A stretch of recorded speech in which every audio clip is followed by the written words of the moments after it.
Gostaria, antes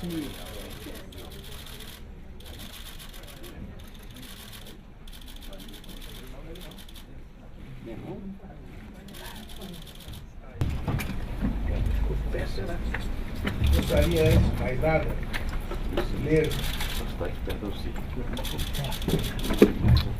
o teor, o trecho principal da decisão de habeas corpus, o habeas corpus concedido pelo juiz da 12ª Vara da Justiça Federal, Dr. Marcos Vinícius Rei Bastos. Sua Excelência diz: a Comissão Nacional da Verdade, instituída pela Lei nº 12.528, de 18 de novembro de 2011, tem como objetivos esclarecer os fatos e as circunstâncias dos casos de graves violações de direitos humanos praticados no período a que alude o artigo 8º da Diretiva. O artigo 8º. Promover o esclarecimento circunstanciado dos casos de torturas, mortes, desaparecimentos forçados, ocultação de cadáveres de sua autoria, ainda que ocorridos no exterior.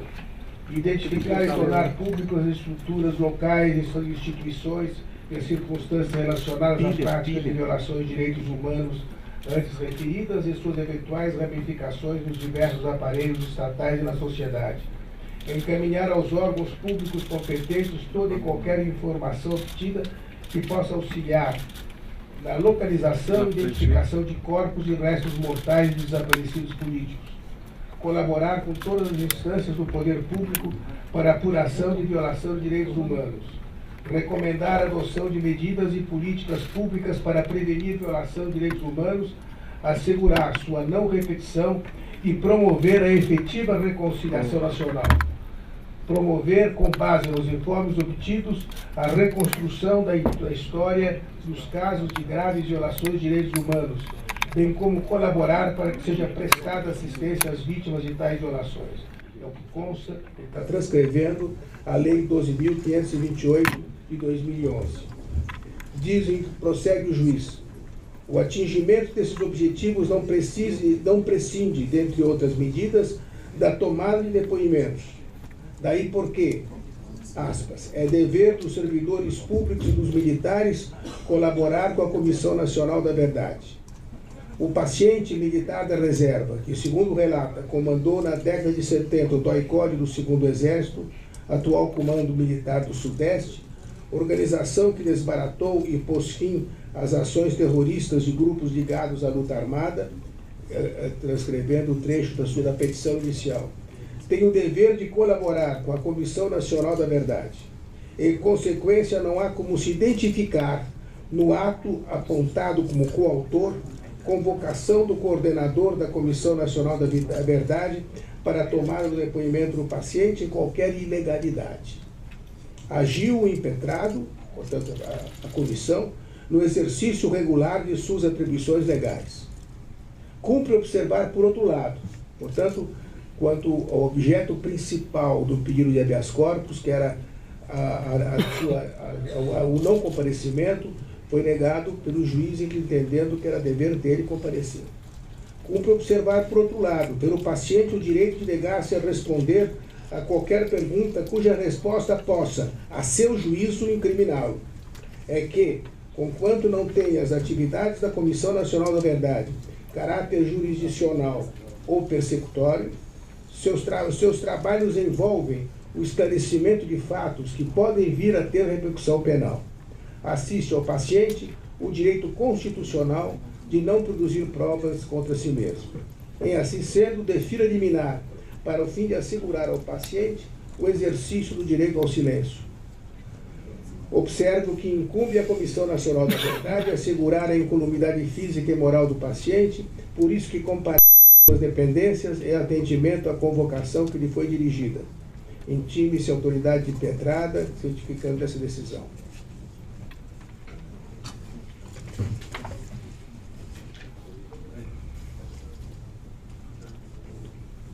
Dito isto, passo, posteriormente, meus companheiros, meus colegas de comissão prosseguirão a formular algumas as perguntas que esperamos que sejam respondidas se desejar, pelo coronel Carlos Alberto Brilhante Usta. Pois não. Seria possível, antes de iniciarmos microfone. Seria possível, antes de iniciarmos as perguntas, o coronel se manifestar a respeito de uma situação geral, né, que ele vivenciou, e aí depois então passaríamos as perguntas. Muito obrigado. Muito rápido. Quero dizer aos senhores que na primeira quinzena de 1970, o terrorismo aumentava cada vez mais, principalmente no estado de São Paulo e no Rio de Janeiro. Os órgãos policiais, assim, surpreendidos, estavam despreparados para enfrentar as ações terroristas. Até mesmo em São Paulo, com a atuação da Operação Bandeirante, órgão subordinado ao 2º Exército, naquela época, e criada em 21 de agosto de 1969. Quando cheguei com o major, vindo da Escola de Estado-Maior, transferido para São Paulo, no início de 1970, os terroristas já haviam assaltado mais de 300 bancos e carros fortes, encaminhado mais de 300 militantes para cursos em Cuba e na China, cursos de terrorismo. Convém ressaltar que muitos desses militantes foram enviados para a China em pleno governo democrático de Jânio Quadros, em 1962, e já foram enviados preparados para a guerrilha que se preparava no Brasil. Eles já haviam atacado quartéis e roubado armas. Tinham incendiado várias radiopatrulhas, explodindo dezenas de bombas, sendo a mais significativa a colocada no aeroporto de Guararapes, em Recife, que ocasionou 2 mortes e 13 feridos graves. Já tinham feito um atentado ao quartel-general do 2º Exército, onde morreu o soldado Mário Cosel Filho, e ficaram feridos 5 soldados e um coronel, além de causar grandes danos às instalações militares. Haviam assassinado 66 pessoas, sendo 20 policiais militares, 7 militares, 7 policiais civis, 10 guardas de segurança e 22 civis. E já haviam sequestrado 3 diplomatas estrangeiros. Em face disso tudo, portanto, muito antes do AI-5, parte disso tudo, desculpa, eu não sei o AI-5 quando foi. Em face disso tudo, o presidente da República elaborou uma diretriz de segurança interna que deu poderes aos generais comandantes militares de área para combater o terrorismo.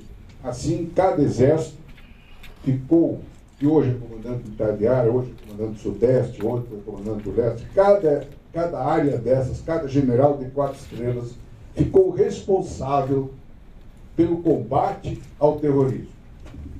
E ainda fruto dessa diretriz do presidente da República,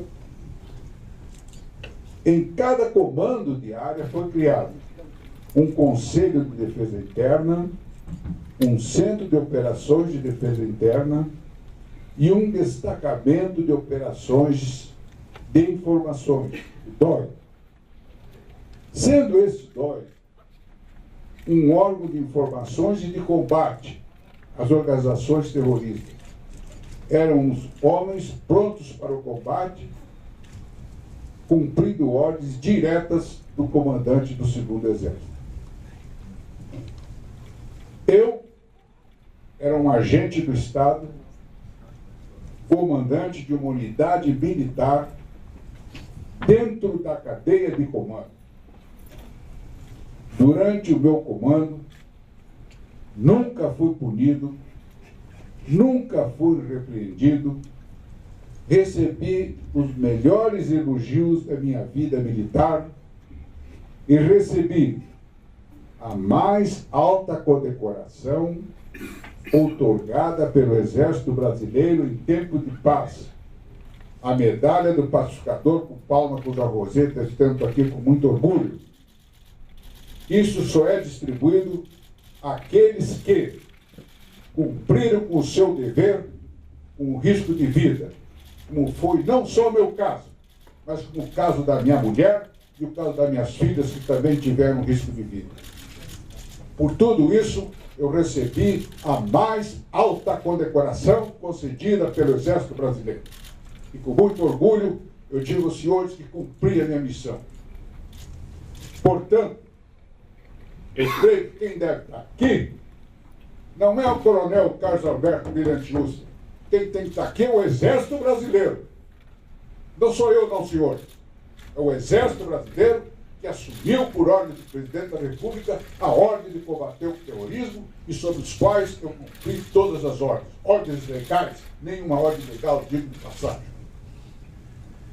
Desejo ressaltar para os senhores todos que em todas as organizações terroristas, todas elas e mais de 40 zero elas, em todos os seus estatutos, os seus programas, está lá escrito claramente: o objetivo final era a implantação de uma ditadura do proletariado, do comunismo. O objetivo intermediário era a luta contra os militares, derrubar os militares e implantar o comunismo. Isso está lá escrito. E isso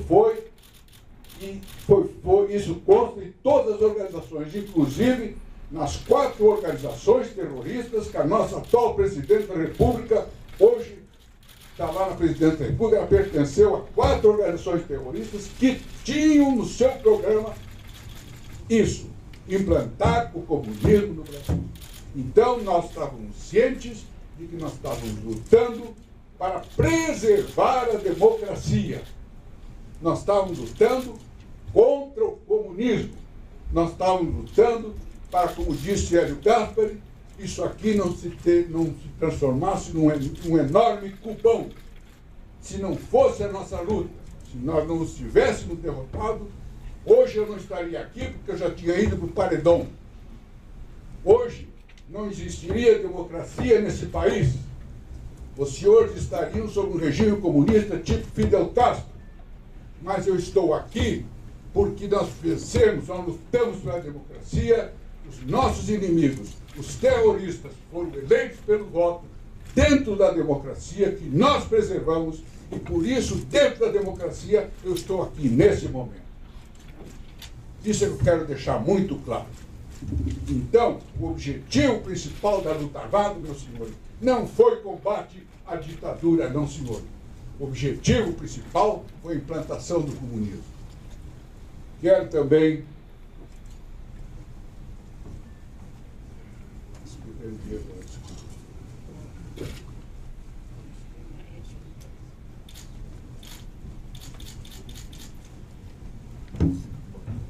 dizer para os senhores, a título de cooperação, eu entreguei à Comissão da Verdade um livro com mais de 600 páginas, onde eu detalho tudo que está ali, como eram feitas as prisões, como eram feitos os inquéritos, como eram feitos tudo o que aconteceu, está aí lá em 600 páginas.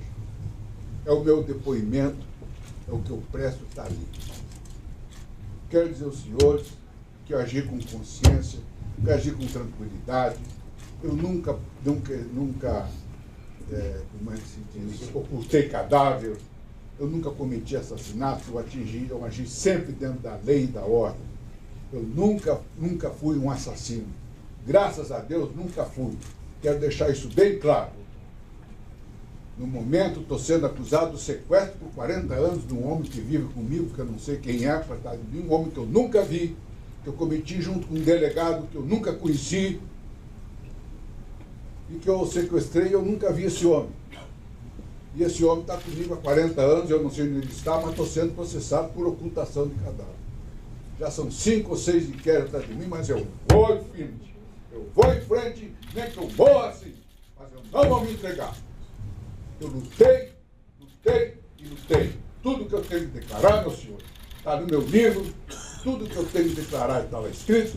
Tudo que eu tenho que declarar eu já disse. Nesse momento, eu asseguro o meu direito de me manter calado, reforçado pela decisão do juiz da 12ª Vara Federal. Tenho dito.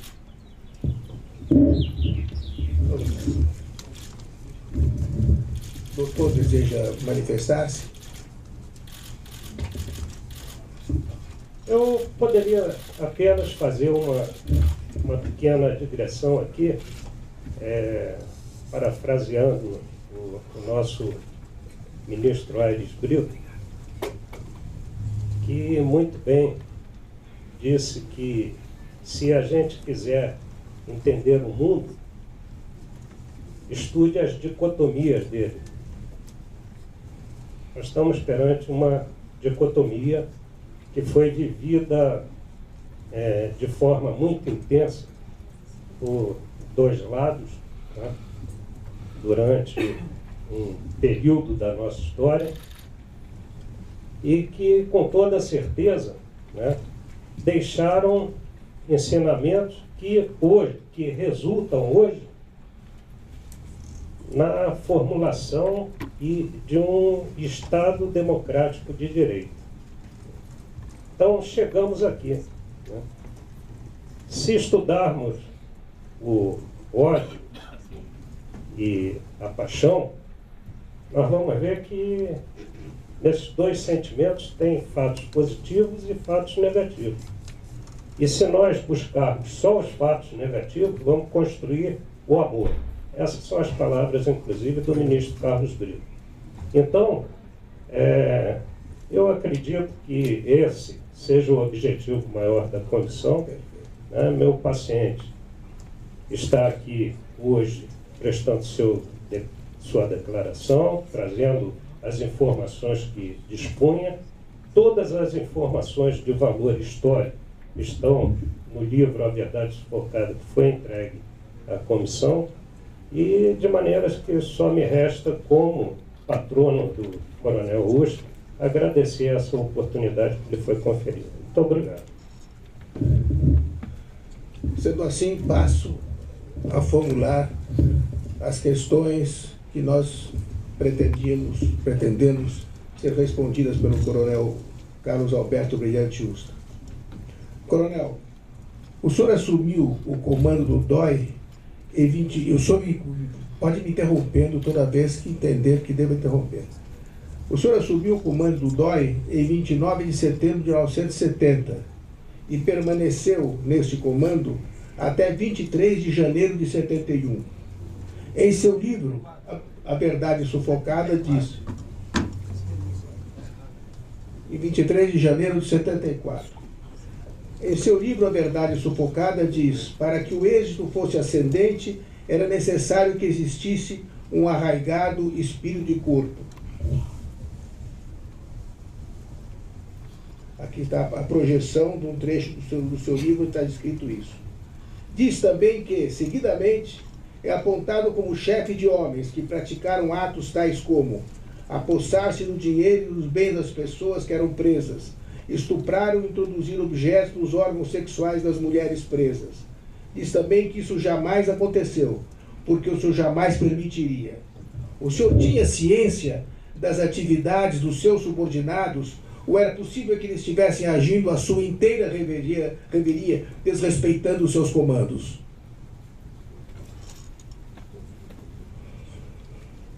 O chefe, o comandante é o responsável por tudo que a sua tropa faz ou deixa de fazer. Eu era o comandante da unidade. Nunca aconteceu isso. É mentira. Nunca ninguém foi estuprado lá dentro daquele órgão. Eu digo isso em nome de Deus. É verdade que eu estou falando. Segunda questão. O senhor diz no livro A Verdade Sufocada que jamais permitiu tortura de parentes de presos.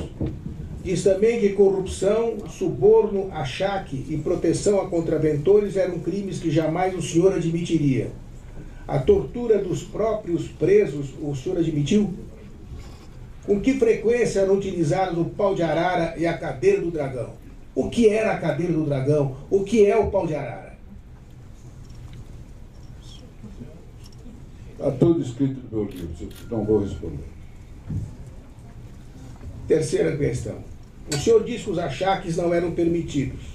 Por isso expulsou do DOI o Eurípides, conhecido por marinheiro, logo após ele ter pedido dinheiro da família Kuczynski para divulgar informações do paradeiro de Ana Rosa. Por que então arrumou emprego para ele no DR, após esse episódio? Se for verdade, ainda mantém contato com Irineu Albuquerque, irmão de Eurípides, o Márcio, da investigação? Desconheço esse fato de alguém que roubou lá, que eu intercedi, eu desconheço totalmente esse fato, sem fundado. Conheço o Irineu, sim senhor. Mas não sei se ele roubou nada lá, nunca ouvi falar nisso, não. Ainda consta do seu livro, A Verdade Sufocada, que no início de 72, o DOI falsificou o jornal Venceremos, órgão oficial da ANN, para difundir informações entre os estudantes.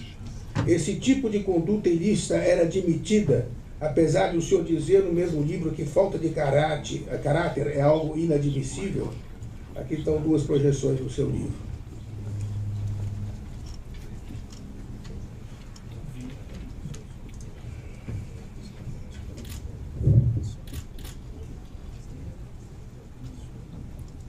Está no meu livro? Se está no meu livro, é a verdade. A quinta pergunta, que tem umas projeções de algumas fotos, não sei se está dando para o coronel enxergar daqui. No episódio de falsificação do jornal, é citada a versão oficial da morte de Hiroaki Torigoi, em tiroteio com a polícia. O senhor diz que tudo o que saiu no jornal era verdadeiro, mas como explicar que, primeiro, há uma versão de tiroteio no bairro da Santa Cecília, outra versão de tiroteio no estado de Goiás, e ambas sendo incompatíveis com as fotos localizadas do DOP São Paulo, em que são visíveis múltiplas lesões na face e no tórax, sendo que o braço em posição anômala denuncia ter sofrido tortura, e a mandíbula muito inchada igualmente indica fratura, além de existirem escoriações e cortes provavelmente produzidos por faca.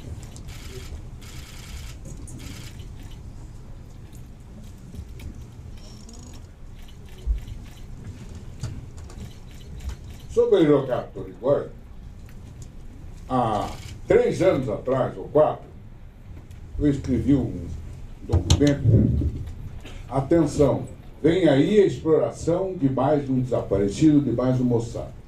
Esse moço, Hiroaki Torigoi, morreu em combate, não me lembro mais do lugar. Está escrito no livro, no lugar onde escreveu.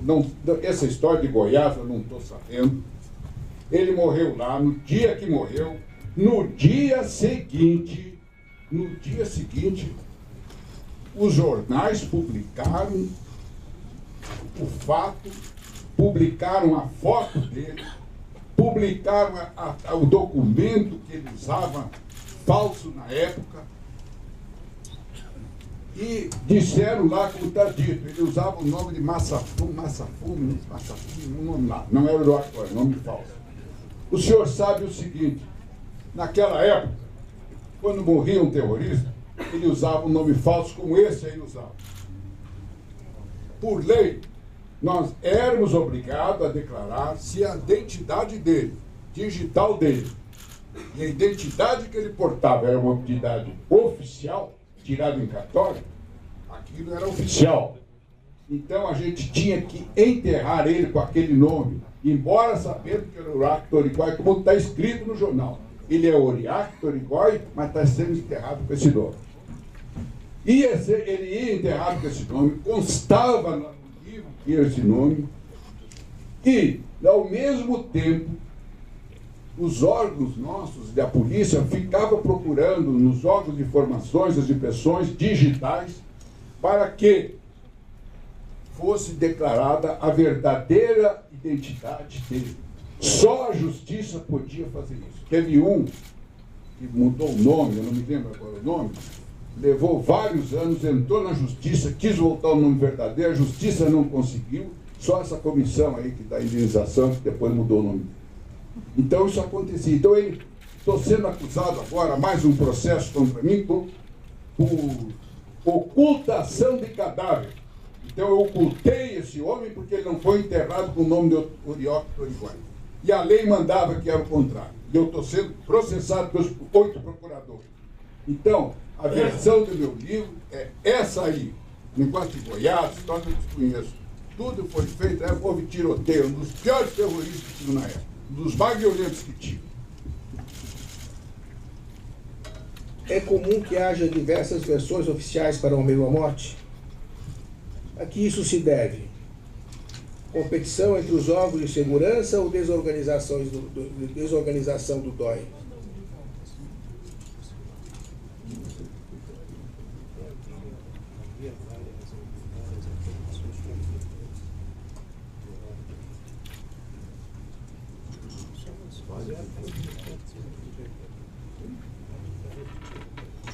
Responde que eu não entendi essa pergunta. É comum que haja diversas versões oficiais para uma mesma morte? A que isso se deve? Porque há vários casos em que existem versões conflitantes entre os órgãos de segurança, ou então em razão de confusão interna do DOI. Isso aí várias versões, poderia existir, eu não sei. A gente tinha a versão oficial, a nossa. Agora, se existiam outras, não sei. A 7ª pergunta. A preocupação com a multiplicação de versões oficiais levou o DOI a fazer uma apostila operacional, tratando de casos reais? O senhor tem conhecimento desta apostila? Em qual dos setores era elaborada essa apostila? Aqui eu tenho uma parte dela que, se eu pudesse, se o senhor quiser examinar.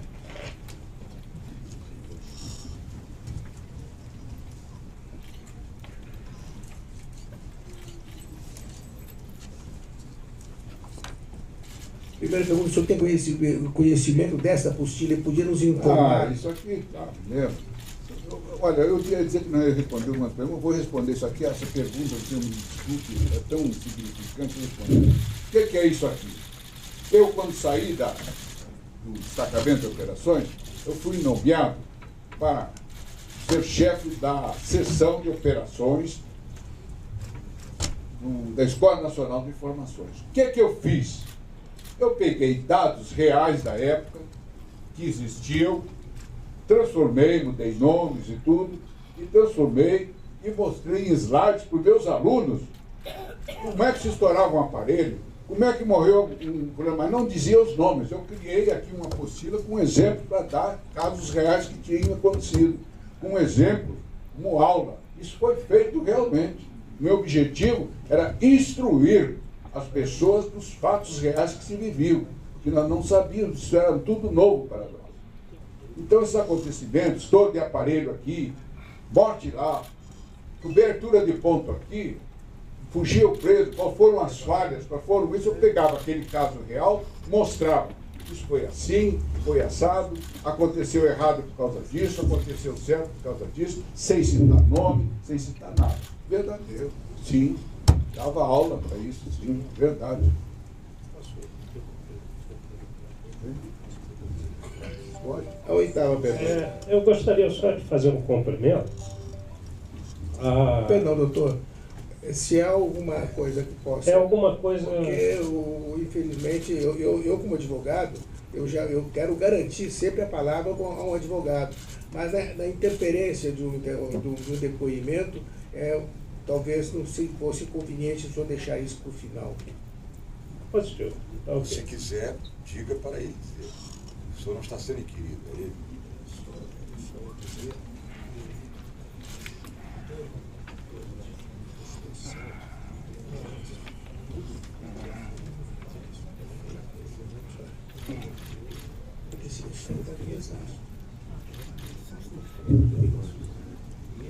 Que o advogado está falando, é verdade, que no Exército todas as instruções nossas são baseadas, de preferência, em casos reais vividos em outros países e outros casos.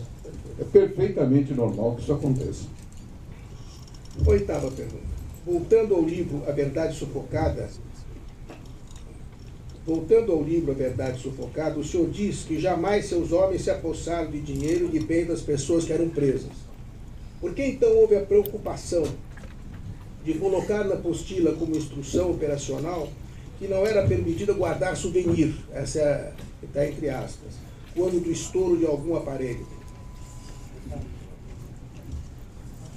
Poderia algum cara lá ser surpreendido, ser tentado a fazer. Nós nunca roubamos nada, nunca pegamos nada. Poderia. Isso é souvenir, não estou roubando. Não alerta só isso, absolutamente. A nona pergunta. O DOI de São Paulo possuía quantos centros clandestinos de prisão? Senhor? O DOI de São Paulo possuía centros clandestinos de prisão e tortura? Não, nunca teve centro clandestino sob tortura. Nunca teve. Se alguém disser que teve, eu não tive conhecimento e nem um subordinado meu que eu saiba disso. Há uma acusação infundada, mentirosa, sobre a Fazenda 31 de Março, do senhor Fagundes. Reviraram a fazenda do homem toda, atrás de cadáver, não encontraram nada, não tinha nada. Era um pobre coitado lá que tinha 3 caminhões que fazia transporte para Telesco, e inventaram isso porque ele teve a coragem de botar o nome 31 de Março no sítio dele. Segundo essa apostila, cada turma tinha a obrigação de conduzir na viatura óculos escuros, entre aspas, óculos escuros pintados de preto, ajustados ao rosto, para impedir que fossem vistos pelo militante preso. Isso é verdade? Olha, doutor, tudo isso está no meu livro. Eu agora vou... Isso está na apostila. Está na apostila, está no livro. Eu vou exercer o direito meu de me manter calado. Agora não vou mais falar nada. Bom, a 10ª pergunta. Um exemplo de diversas versões para uma mesma morte ocorre no caso, por exemplo, de Frederico Eduardo Mair. É a pergunta 10ª. A apostila do DOI relata uma das versões oficiais de que ele teria sido morto em um tiroteio na Vila Paulista, que apresentam 2 projeções do trecho da apostila. Seu exame necroscópico diz que teria falecido ao travar tiroteio com órgão de segurança, às 10h24 de fevereiro de 72, na rua Pero Correia, Jardim da Glória. Aqui a projeção da certidão de óbito e o laudo do exame necroscópico. Há, no entanto, documentos que comprovam que em 1972 ele teve suas informações datiloscópicas coletadas no DOPS de São Paulo, havendo inclusive a sua assinatura no verso.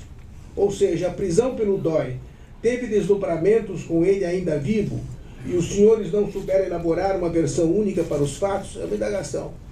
E o senhor pode esclarecer se o senhor desejar.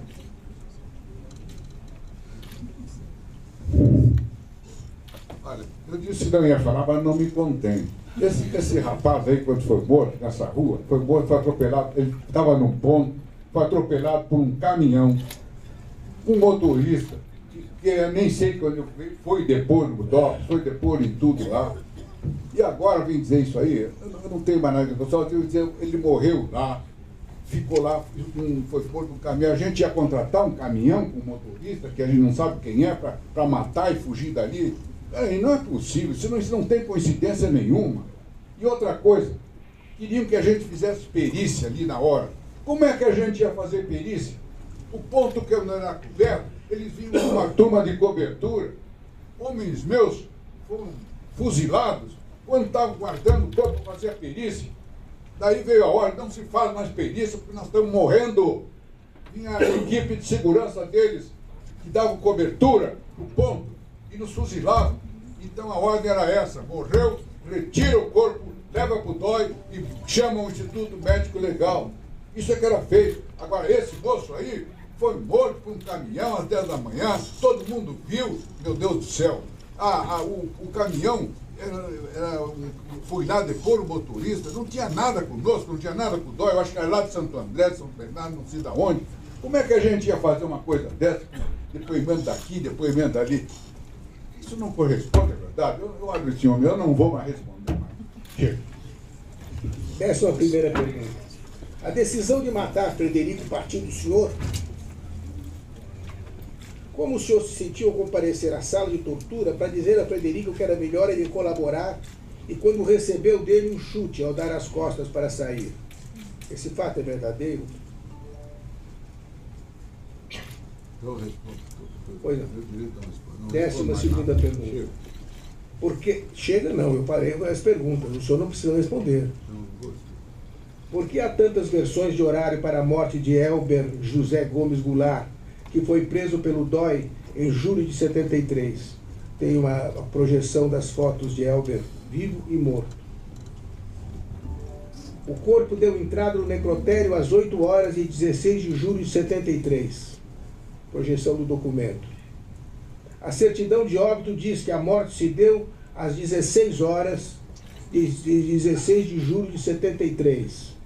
Projeção da certidão de óbito. A Folha da Tarde, em informação 2100 do DOPS, diz que ele morreu às 11h13, às 11h30 de 16 de julho de 73, em confronto com a polícia. Todas as versões são falsas? Elber está mesmo vivo nas fotos analisadas pelo perito Césio DNB, que disse perante a Comissão Especial de Mortos Desaparecidos que os vincos marcando a testa, demonstrando dor, são incompatíveis com o rosto de um cadáver. E aqui aparece a foto do cadáver. O senhor não vai responder. A 13ª. A prisão de Antônio Carlos Bicário Lana e Sônia Maria Lopes de Moraes Ângel Jones, conforme já amplamente confirmado em outras tomadas de depoimento pela CNV, ocorreu em São Vicente, no litoral paulista, com a ajuda de informantes do DOI. Depois disso, para onde o casal foi levado? O coronel Canrobert Lopes da Costa, ex-comandante do DOI de Brasília e amigo do senhor, era primo do pai de Sônia. O pai de Sônia, por sua vez, era tenente-coronel da reserva do Exército. Canrobert contou que, depois de presa, ela foi mandada do DOI de São Paulo para o DOI do Rio de Janeiro, onde teria sido torturada e estuprada com um cacetete, e depois devolvida ao DOI de São Paulo. Antônio Carlos assistiu a esse suplício? Se não, para qual centro clandestino ela foi mandada entre a prisão e a morte do falso tiroteio? E Sônia esteve em qual centro clandestino? Olha, eu vou dizer uma coisa para o senhor, isso tudo é mentira. Eu estava de férias já nessa época, não foi mandada para São Paulo, para Rio de Janeiro, coisa nenhuma. Ela morreu em tiroteio. O senhor sabe quem era Carlos Bicário Lana? O senhor sabe quantos assassinatos ele cometeu? O senhor sabe o criminoso que ele era? E ela vivia junto com ele? Foram os dois presos, entraram num tiroteio e morreram. Como é que o atestado de óbito dela dá? O que diz o atestado de óbito dela? Dizem que arrancaram o seio, dizem que furaram os olhos, mas me parece que o doutor Arishibata mostrou essa comissão, a foto dela, que não tem seio arrancado, que não tem nada disso, só tinha 2 tiros na cabeça. Esse negócio de DOI do Rio de Janeiro, de DOI tudo é invenção, é mentira. Eu quero dizer que o meu livro está lá escrito, está tudo certo, está no meu livro. Depois de 40 anos, como é que eu vou me lembrar da data que o rei brasileiro disse isso, o outro disse aquilo. Não tem mais cabeça para isso. Pois não. A pergunta número 14. Um dos desaparecidos políticos, Ailton Adalberto Mortati, foi preso pelo DOI em 4 de novembro de 71, na Rua Cervantes, Vila Prudente, em São Paulo. A apostila do DOI diz que ali houve confronto entre militantes e policiais. Segundo a apostila, muitos tiros de metralhadora e calibres 12 vinham da residência, pelas janelas da cozinha, da sala de um dos quartos, quando foi dada a ordem às equipes para concentrar o fogo sobre as janelas de onde partiam os tiros e sobre a porta de entrada da residência. Da apostila. A impressão, segundo a mesma apostila, era de que havia ao menos 4 pessoas no interior do aparelho, já que havia tiros vindo ao mesmo tempo da porta e das janelas. Quando a turma de choque entrou no imóvel, encontrou apenas um homem morto, que se tratava de José Roberto Arantes de Almeida. Segundo a apostila, ele teria colocado uma arma em cada janela e ele mesmo as haveria manejado. Os militantes eram tão bons atiradores que apenas um deles conseguia, com destreza, manejar diversas armas ao mesmo tempo. Isso não parece inverossímil? Enfrentar por um bom tempo toda uma turma de busca e apreensão do DOI? Olha, isso não está na apostila. Primeira coisa, isso não está na apostila. Segunda coisa, já que o senhor está mostrando tanto cadáver aí, eu queria que o senhor mostrasse o cadáver do Mário Cosel Filho, eu queria que o senhor mostrasse o cadáver lá de Recife, dos que morreram. Eu queria que o senhor mostrasse o cadáver daquele mateiro que foi morto na frente dos pais e da mãe, onde primeiro cortaram as orelhas dele, depois cortaram um dedo dele, depois cortaram a faca. Eu queria que o senhor também mostrasse o cadáver deles para todo mundo aí o que aconteceu. O senhor devia mostrar o cadáver do Mário Cosel Filho. Eu estou inquirindo. Ah, bom, então tá certo. Então, meu senhor, eu não tenho mesmo mais nada a responder. Tudo bem, mas eu continuarei perguntando. E se José Roberto foi encontrado morto dentro do imóvel, por que o seu corpo somente foi recolhido para a necropsia 24 horas depois no pátio do DOI? E se morreu em tiroteio, como diz o laudo, com 2 tiros na parte média da região frontal, por que a foto não mostra os 2 ferimentos na cabeça? Não vai responder. Não, senhor. 16º. No livro A Verdade Sufocada, o senhor demonstra, com números, que o maior efetivo do DOI adivinha das polícias militar e civil. Como exemplo, nessa passagem, o senhor cita 18 homens do Exército, 72 homens da Polícia Militar e 20 da Polícia Civil, no estado de São Paulo. O mesmo foi dito em entrevista ao programa IAI da TV Gênesis, em maio de 2008, que o senhor afirma que o DOI contava com um efetivo de 400 homens, sendo a maioria da Polícia Militar do estado de São Paulo. Por que o DOI possuía tantos policiais civis e militares em sua estrutura? Por que o Exército não se sentia capaz de realizar esse trabalho? Essa é uma indagação séria.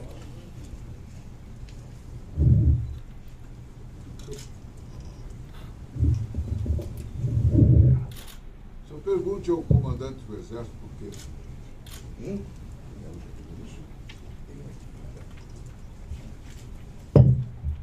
A 17ª. Antônio dos Três Reis Oliveira e Alceri Maria Gomes da Silva, que desapareceram em 17 de maio de 70, quando o senhor ainda era o comandante do DOI, tem sua prisão e morte relatadas com detalhes na mesma apostila. Está na apostila. Havia sido preso Oswaldo Soares, vulgo Miguel Ofanta, e ele, interrogado com mais rigor, entre aspas, contou que em seu aparelho no Tatuapé havia um alçapão onde estavam Alceri Maria Gomes da Silva e Antônio dos Três Reis Oliveira. Uma equipe vasculhou o local, estabeleceu-se um tiroteio e eles teriam sido mortos. Há também um documento assinado pelo senhor de 21 de agosto de 72 contando a mesma história. Por que nesse caso, como nos demais supostos tiroteios, as famílias não foram informadas do local do sepultamento? Por que não receberam atestados de óbito? Por que eles apareceram com eles? Onde foram parar esses atestados de óbito? 18ª. Todas as referências de ex-presos políticos ao Tibiriçá O senhor era o seu codinome, concorda? Dizem respeito ao senhor, mesmo no cadastro de pessoas do SNI, o CADA, codinome de Tibiriçá, aparece em sua ficha. Foi um codinome usado durante toda a sua vida ou foi uma coisa criada? Por que doutor Tibiriçá? Não vou responder. A última pergunta que eu tenho, depois de meus colegas provavelmente terão algumas perguntas. A família de Joaquim de Alencar Seixas identifica o senhor como um dos torturadores e responsáveis pela sua morte. Apesar de no seu laudo constar a resposta não ao quarto quesito, que pergunta se a morte foi produzida por meio de veneno, fogo, explosivo, asfixia ou tortura, ou por outro meio insidioso e cruel, que é dos termos da lei, ele descreve as inúmeras lesões que seu corpo ostentava, além dos ferimentos provocados por projéteis de arma de fogo. Essa tortura foi em grande parte presenciada pelos seus familiares, que foram igualmente presos, conforme afirmado pelo capitão Lisboa, o delegado Davi dos Santos de Araújo, em depoimento recente à CNV. O senhor presenciou a morte de Joaquim Seixas? Em que circunstâncias essa morte se deu? E a que tipo de tortura foram submetidos os demais membros da família? Essa eu vou responder pelo seguinte. Ivan Seixas, que é o filho dele, depois no jornal, que eu torturei, que eu invadi a casa dele, que eu prendi, que eu bati, que eu fiz o diabo a quatro. Nesse dia. Nesse dia, meu senhor, está lá o rádio, eu estava internado no hospital militar, está lá nos meus autos, está lá nas minhas alterações. Como é que eu estava internado e eu estava fazendo tudo isso?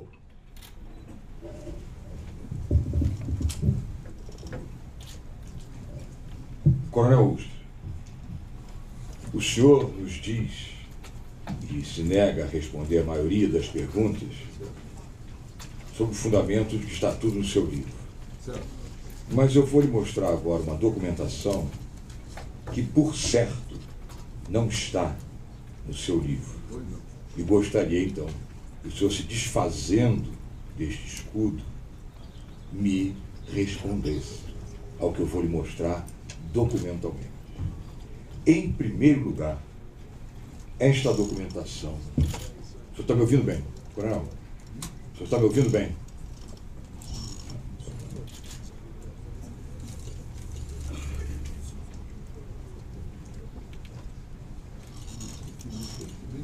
Pois não, fique à vontade. Temos o dia inteiro.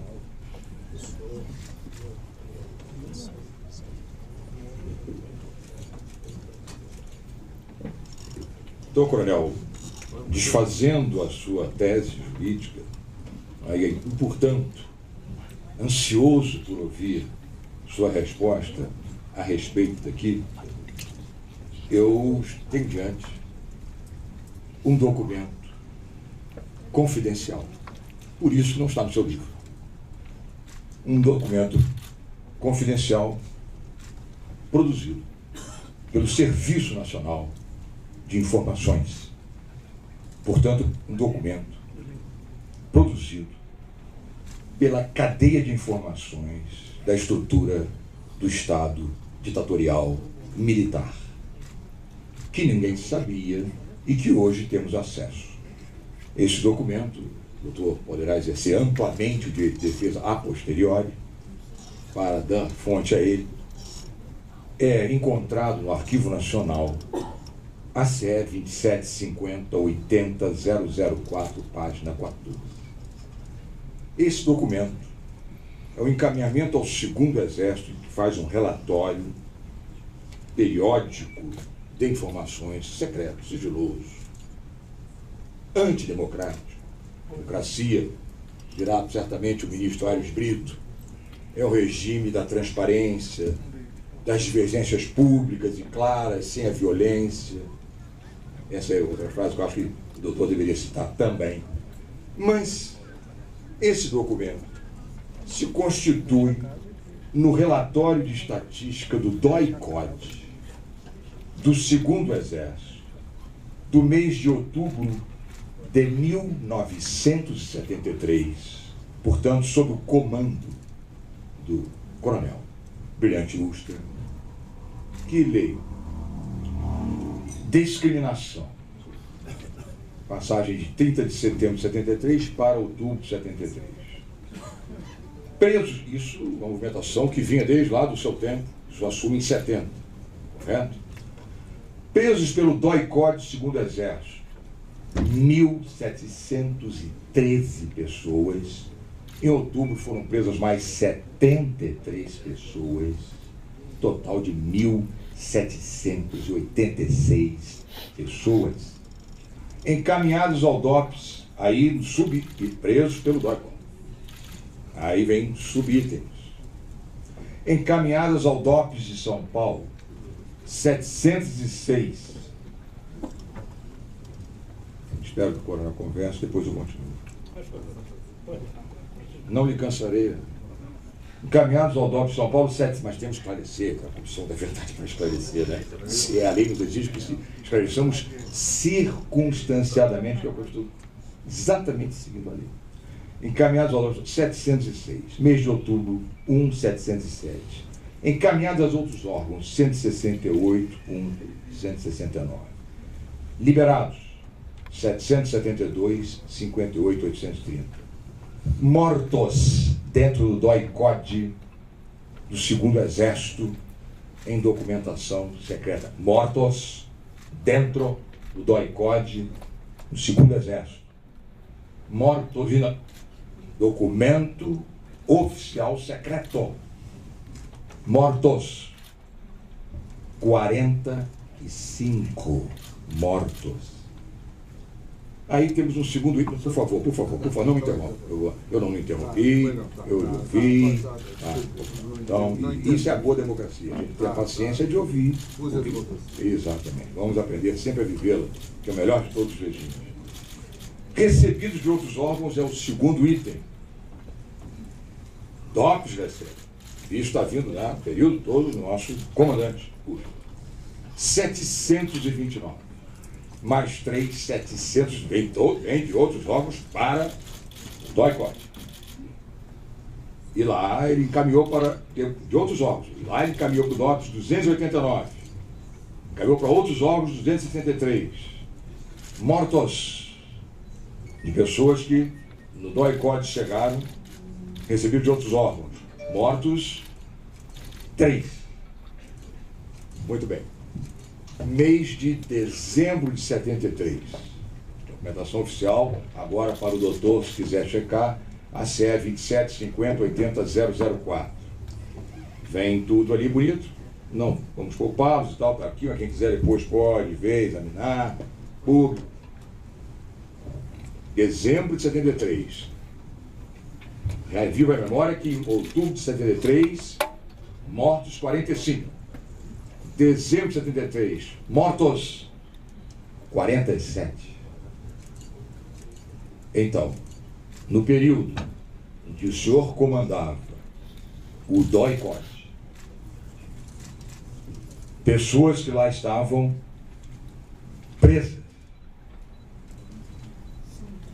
sem nada, menosprezando os mais elementares direitos de investigação, defesa, lá dentro,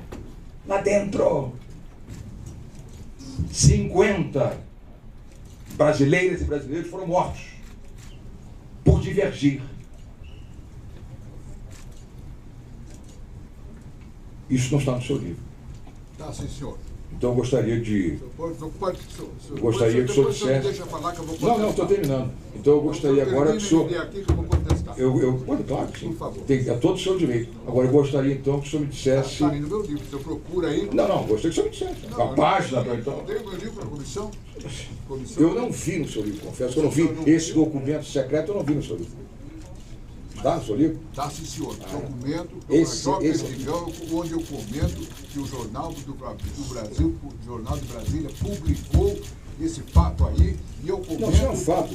Não, senhor, eu comento tudo isso, esses dados estão lá no meu livro. Eu não vi no seu livro esses dados, não vi esse documento secreto no seu livro. Se tiver o meu livro aí, por favor. Mas o senhor então vai se negar também. A moça tem ali o livro. Você tem que explicar a morte de pessoas. Quero explicar para o senhor. Assim que o senhor me der o livro, eu vou explicar. Bom, Você me faz um favor. Eu estou doido para explicar.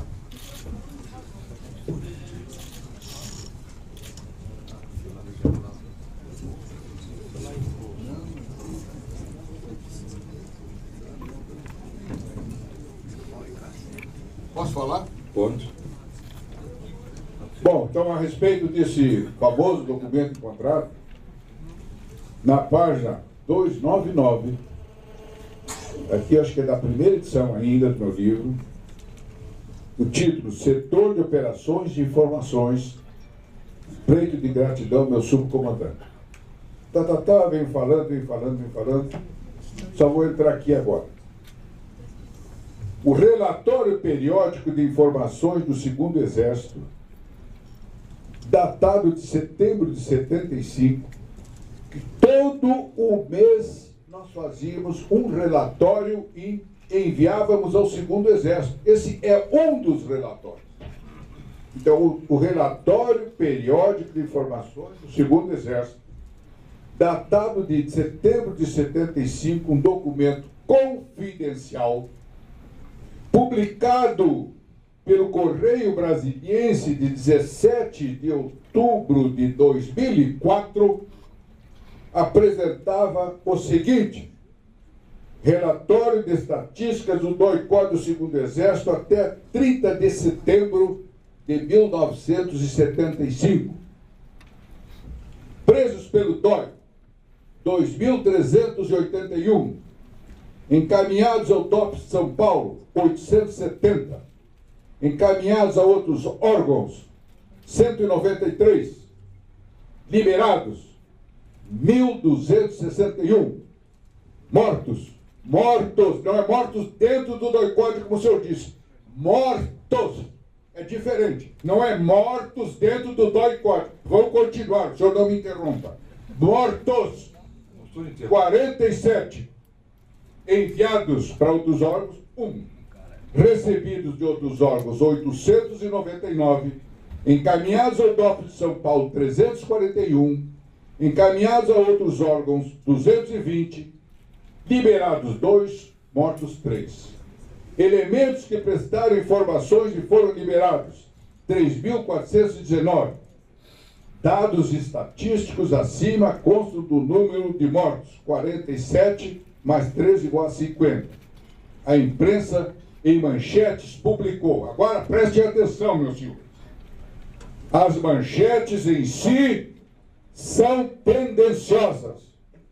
Induzem o leitor a pensar que as mortes aconteceram dentro do DOI e não, na realidade, mortos em combate. Essa mesma imprensa deixou de publicar que no mesmo período, só em São Paulo, os terroristas mataram entre civis, policiais, militares, 53 pessoas, Os dados estatísticos de uma tropa em combate, obrigatoriamente, têm que citar a quantidade de prisioneiros, de desaparecidos, de feridos e de mortos. Se o Exército omitisse o número de mortos, as manchetes provavelmente seriam: Exército esconde o número de mortos. Sempre admitimos que houve mortos. Desses mortos, 2, segundo minhas pesquisas, suicidaram-se no DOI. Vladimir Herzog e Manuel Filho, não no meu comando. No meu comando, meu senhor doutor Fantanes, ninguém foi morto lá dentro do DOI. Todos foram mortos em combate. E os que o senhor disse que foram mortos dentro do DOI não é verdade. Eles foram mortos pelo DOI, em combate. Fora, na rua, dentro do DOI, nenhum. Reputo, o senhor não está certo no que o senhor está dizendo, está aqui publicado. Não precisa se exaltar. Não estou exaltado, senhor, porque a mentira me revolta. Mas não é mentira. É mentira, sim, senhor. O senhor vai me desculpar? É mentira porque está aqui escrito. Dentro do DOI não houve nenhum. Não, eram uns anjinhos que estavam lá dentro que foram mortos? Não, senhor. Foram mortos de armas na mão, na rua. Sim, agora deixa eu dar a palavra que eu... Dou a palavra. Ótimo. Veja bem, e não adianta que nós vamos ficar aqui uma interpretação, mas é claríssimo que está aqui. É um relatório de estatística do DOI-CODE do 2º Exército, faz uma estatística, discrimina uma movimentação mensal e coloca como título presos. Aqui está claríssimo. Presos pelo DOI-CODE do Segundo Exército. Esse é a caixa alta aqui.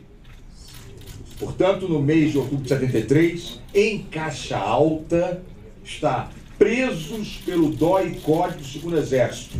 Depois desse, portanto, desse universo de presos, vem a discriminação, vem os subitens encaminhados ao DOPS. Até aquela data, setembro de 73, 706, encaminhados a outros órgãos, 168, liberados, 772, mortos, 45. E aqui tem um outro documento, meu Deus, de dezembro de 73, 2 meses após, de novo, presos pelo DOI-CODE do Segundo Exército. E aí vamos à discriminação. Aqueles DOI-CODE prendeu. E agora vai discriminar aquele montante. Encaminhados ao DOPS, 708. Encaminhados a outros órgãos, 170. Liberados, 862. E agora, 2 meses depois, mortos, 47. Então, só para raciocinar, nesse espaço de 2 meses, 2 mortes aconteceram, meu Deus. Isso é um óbvio, eloquente. E não há que se dizer que isso aqui mortes em combate na rua, nada disso. Isso aqui está dentro, olha, vamos, pelo amor de Deus, é desafiar um mínimo de inteligência. Isto aqui é uma prestação de contas secreta, confidencial, feita pelo DOI-CODE aos escalões maiores. O coronel acabou de dizer que os escalões maiores mandavam, sim, portanto, presta-se contas a quem manda, e está aqui. Isso é a prestação de contas da movimentação ao Segundo Exército, e, claramente, presos pelo DOI-CODE pelo Exército, e vem os subitens. E nos subitens há mortos. Então foram mortos dentro do DOI-CODE do Segundo Exército, sem a menor dúvida. Eu não sei se o senhor está aqui para o senhor entender o que está escrito aí, ou se o senhor está aqui para me acusar. Não estou lhe acusando que não Eu só quero dizer o seguinte. Eu não sou. Um momento. Não, agora a palavra é minha. Então, o senhor está me O senhor perguntando. falou, O senhor me perguntou se eu estou aqui para lhe acusar, eu tenho que responder. Foi pergunta. Tá, então responda. Se alguém me pergunta, eu devo responder. Não, Não. eu não tenho atribuições nem acusatórias nem judiciais. Agora, diante de fato concreto, eu pedi então, o seu esclarecimento. Agora, meu senhor, nós éramos órgãos de combate. Toda a situação de operações em qualquer exército no mundo faz seu relatório de morte, desaparecidos, faz tudo. Isso é normal. Isso é normal. Nós éramos órgãos de combate. Apareceram 3 mortos depois. Apareceram. Esses mortos estão relatados no meu livro. Onde é que aconteceu? O senhor não quer acreditar. O senhor acha que eram santinhos que foram executados lá dentro. Não havia terrorismo naquela época. Meu senhor, doutor Fontana, pelo amor de Deus, doutor Fontana, eu agora não respondo mais nada para o senhor, porque o senhor, pelo amor de Deus, o senhor não está interpretando direito. Presos pelo DOI-CODE. Mortos, presos, mortos. Claríssimo, é claríssimo. Pergunta. Gilberto Natalini, o senhor sabe quem é? Não vai responder. Não é Gilberto? Gilberto Natalini. Não sabe. Foi o quê? Não, vou chegar agora aqui. Esfaqueado? Não, que esfaqueado. Que isso? Calma. Não. Veja bem. Gilberto Natalini é aqui depois. E disse que em meados de 1972 foi preso. Depois de interrogado, o senhor está conseguindo me ouvir?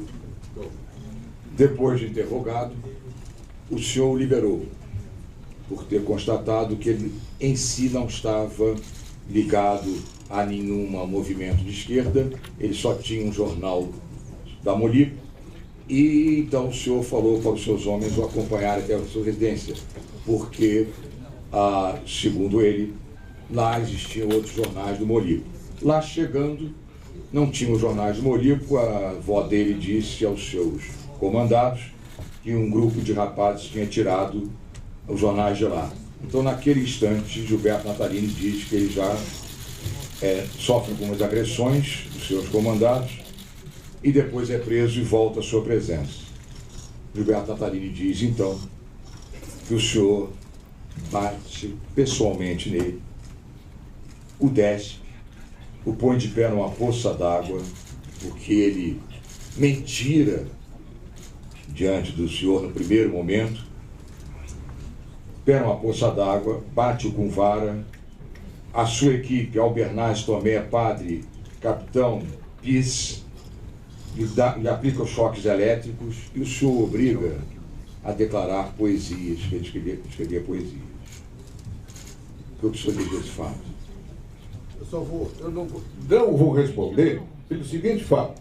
Eu mandei uma carta aberta para o senhor Gilberto Natalini para responder várias perguntas sobre isso, quando foi preso, quando não foi preso. Até hoje estou esperando a resposta dele e ele nunca me respondeu. Não tenho nada a responder. Então, já quem sabe para clarear, o senhor não se negaria a fazer uma cariação com ele, diante da Comissão Nacional da Verdade? Não faço a cariação com esse terrorista. Não faço! Sou terrorista, viu, coronel? Terrorista é o senhor, Não. terrorista é o senhor. O senhor é terrorista.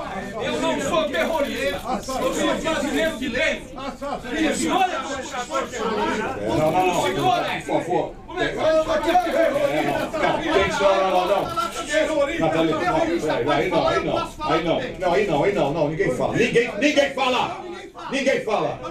ninguém fala. Senta todo mundo. Se ninguém fala, ninguém fala. Ninguém fala, só nós.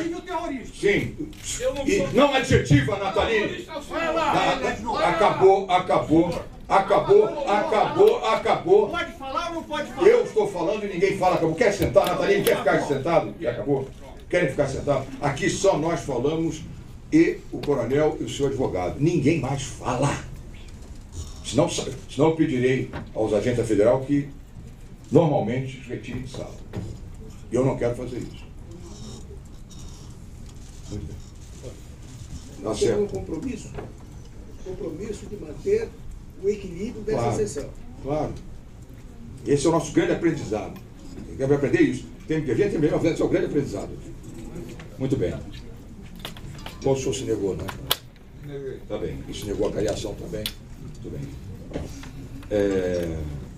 De minha parte, eu estou satisfeito.